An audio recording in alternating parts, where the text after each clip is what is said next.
Nesse revisitar das minhas histórias, das minhas vivências, tem assuntos que às vezes são difíceis de falar, mas que eu me propus, até como forma de terapia, de relembrar e falar sobre. Uma das questões que permeou minha vida durante a minha infância e adolescência, e até hoje mesmo, só que de outras formas, foi a questão das drogas. Já adianto que, sendo sincero como sempre, se tivesse usado, falaria pra vocês, mas nunca usei droga alguma. Minto! Fumei maconha recentemente no Canadá, que foi uma aposta que eu perdi pro Luan. Daí ele me fez umas 3 tragadas, achei que aquele negócio não funcionou comigo e também a vida continuou. Mas a droga permeia a minha vida desde que me conheço por gente. Meu pai foi alcoólatra desde os 16 anos, então quando eu nasci meu pai já era um alcoólatra em estágio bem avançado, tanto que eu não lembro de ter memórias com meu pai sóbrio. Por consequência, isso gerava uma violência familiar, que foi o cerne da minha fundação enquanto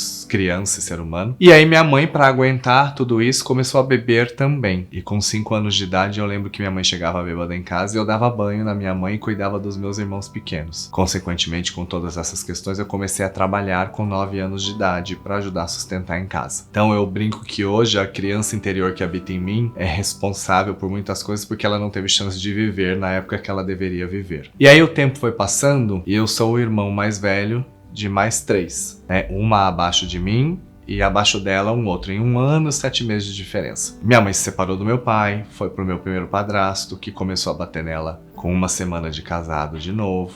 Então nós saímos de um inferno para o outro, então só mudou o nome do monstro que batia nela e batia na gente. E assim sucessivamente, né? As milhares de agressões verbais, físicas e todas que vocês imaginarem. E aí, cada um reage a uma maneira. Talvez por ter sido o mais velho e o mais presente no sentido de consciência do que acontecia, eu brinco que eu tive uma cartilha do que não ser em casa. E eu prometi pra mim mesmo, pequenininho, que eu não iria fazer e passar pelas coisas que eu vi todos eles dentro de casa passar. E como cada um é cada um, o mesmo não aconteceu com os meus irmãos. Tanto a minha irmã quanto o meu irmão foram para o mundo das drogas, em drogas diferentes. Meu irmão foi preso, inclusive por porte. E eu visitá-lo na cadeia foi uma situação muito complexa, visto que os guardas sabiam que eu era gay e me mandavam fazer vários exercícios porque eles tinham certeza que eu estava carregando algo dentro do meu ânus para o meu irmão e começavam a rir da minha cara. Esse é o sistema prisional que a gente tem no Brasil. Mas talvez o que mais tenha me marcado foi a minha relação com a minha irmã, visto que apesar de sermos água e óleo, hoje eu não converso com ela há mais de 8 anos. Ninguém nem sabe praticamente que eu tenho irmã porque eu não falo sobre. Uma das, né? Porque eu tenho uma outra jovem que é uma das paixões da minha vida, que eu sou padrinho das 3 crianças dela. Essa minha irmã, ela saía muito comigo.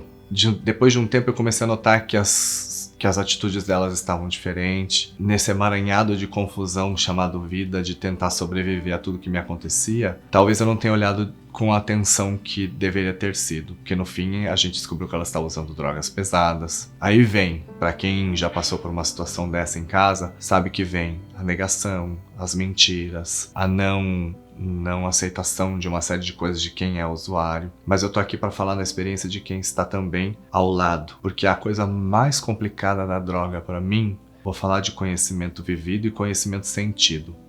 A coisa mais difícil para mim é que quando uma pessoa usa droga, todas as pessoas à volta dela sofrem. Não é uma ação que envolve apenas a pessoa que escolhe, mas sim todas as pessoas que amam aquela pessoa que tem essa escolha também. O auge do auge foi quando eu tinha de 18 para 19, ela tinha 17. Eu era muito estudioso, estudava bastante, e eu lembro que eu cheguei da escola e fui estudar, e ela falou, tô indo tomar banho. Na época, nós estávamos com um padrasto que não permitia que a gente frequentasse a casa, porque a gente morava numa marcenaria, ele era marceneiro, e aí tinham 2 quartos em cima da marcenaria, que é onde a gente morava, e 2 banheiros de 1 metro por 1 metro, um para fazer as necessidades e um para tomar banho. E eles moravam na edícula do fundo, e a gente não era permitido pra gente frequentar a casa ali. E ela foi tomar banho, e eu comecei a estudar e tal, e depois quando eu olhei no relógio, já tinham se passado 2 horas. Eu falei, gente, tem alguma coisa muito estranha acontecendo. E aí quando eu desci e olhei a porta do banheiro, tinha uma espuma estranha, que na minha cabeça era shampoo, coisas que eu jamais vou esquecer. Eu lembro que quando eu coloquei o ouvido na porta assim, o barulho que eu ouvia era... Falei, gente, tem alguma coisa acontecendo. Aí eu fui, bati na janela da edícula, falei, mãe, acorda e tem alguma coisa acontecendo. Aí minha mãe acordou, aí eu falei, olha aqui a espuma. Ela falou, Thiago, isso não é uma espuma. E minha mãe tentou arrombar a porta, escorregou nessa espuma, caiu e se machucou. Eu falei, mãe, deixa que eu arrombo. Quando eu arrombei a porta, a cena que a gente se depara das questões humanas são muito complicadas, porque a minha irmã tinha pego uma lata de 5 litros de cola de marceneiro e foi pro banheiro. Então eu vi naquele momento uma pessoa que tinha engolido cola, que tinha o cabelo pela cintura completamente engruviado de cola, as mãos não se abriam porque tinha enfiado a mão e grudou tudo com cola, e ela tinha acabado de respirar naquele momento. E eu lembro de eu ter pego a minha irmã, colocado pra fora, aberto a boca, enfiado a mão, tirado a cola, fazendo respiração boca a boca, enquanto minha mãe ia chamar polícia, bombeiro, e não tinha disponível. E meu padrasto, na sua bondade suprema, também não queria levantar da cama para levá-la para o hospital. Até que por muito custo, minha mãe conseguiu fazer com que ele levasse a gente para o hospital. E a minha irmã foi no meu colo. E eu lembro que quando a gente chegou no hospital, tem toda aquela questão de vai, chama assistente social, chama a polícia, etc, etc.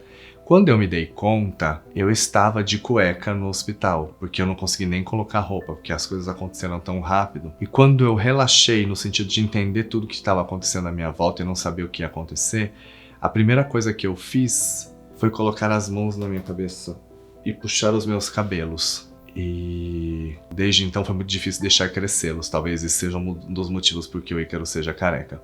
E aí interna, a gente entende o processo, a gente entende o que é o Naranon, que é o grupo de apoio a pessoas que têm familiares com dependência química, né? Aí você aprende o que é NA, o que é AA, os 12 passos, tanto deles quanto da família. Você aprende toda essa relação de o que se faz para ser um facilitador do uso, ou que se dá. É uma série de questões que, se você ainda não tem noção e tem alguém que na sua família esteja passando por algum problema, vá atrás. Hoje com a internet é muito fácil, tem vários grupos de apoio, mas eu lembro que a gente teve que se mudar daquela casa porque eu não conseguia dormir, porque eu fechava o olho e eu vinha aquela cena.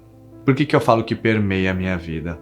Porque para quem sai à noite, para quem frequenta vários lugares, sabe que a droga está presente em quase todos esses lugares. Está presente porque também no mundo em que a gente vive, a droga se tornou uma fuga para viver essa realidade horrorosa que a gente tem vivido, e nesse mundo que cada dia mais exige um ponto a mais de alguém sem dar nada em troca. Então, para você ter algum valor hoje, você tem que fazer tantas coisas, e tem muita gente que não tem estrutura, aliás, quase ninguém tem, eu acho, para corresponder às expectativas do mundo.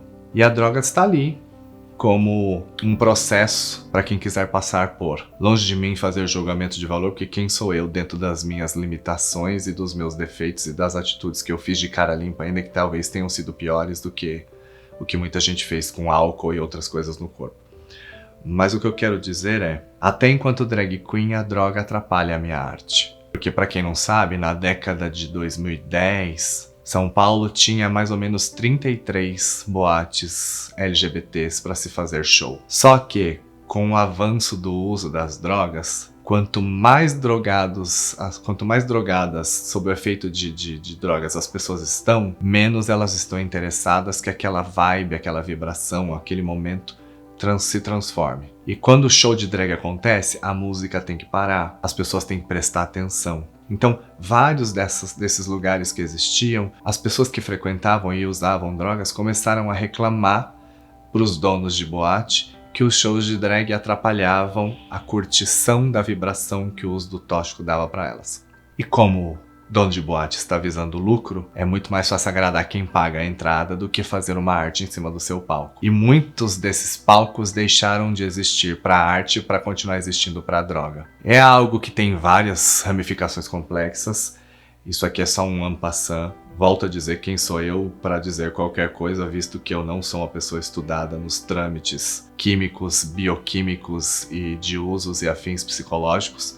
Sou apenas uma pessoa que passou por milhares de situações relacionadas ao uso de drogas e ainda passa. Pra vocês terem uma ideia, já aconteceu de eu estar me maquiando em um camarim e uma outra drag queen do meu lado chegar, fazer uma carreira de cocaína do meu lado, cheirar e fazer quer? E a gente aprende a conviver com essas coisas. Mesmo achando uma falta de respeito gigantesca, você não se importar com quem está do seu lado e fazer aquilo. Mas essa é a realidade do mundo que a gente tem que viver. Mas voltando principalmente ao tema, que são pessoas que amam pessoas que escolhem outros caminhos relacionados à droga. Volto a dizer do fundo do meu coração que você procure conhecimento, entendimento, rede de suporte, conheça a si mesmo nessas questões para que, quem sabe, você consiga ser uma pessoa que ajude da melhor maneira possível. Nós não sabemos o que se passa dentro da cabeça de quem às vezes tem a droga como fuga desse mundo doido, e eu acho que julgamento talvez seja a pior coisa que a gente possa fazer, visto que, se você lembrar que tanto o açúcar também é uma droga, e uma série de outras drogas que a gente usa e não se fala sobre, que mudam o nosso humor, mudam as nossas visões de vida, talvez a gente precise olhar melhor para o nosso umbigo e entender que nos nossos maiores momentos de juízes, nós estejamos sendo tão piores quanto qualquer outra pessoa que sai do julgamento da nossa boca. Mas é isso, é apenas um lembrete para mim mesmo do que eu passei, do que eu sobrevivi para chegar até aqui, e volto a dizer, são as cartilhas que eu prometi para mim mesmo do que eu não quero ser.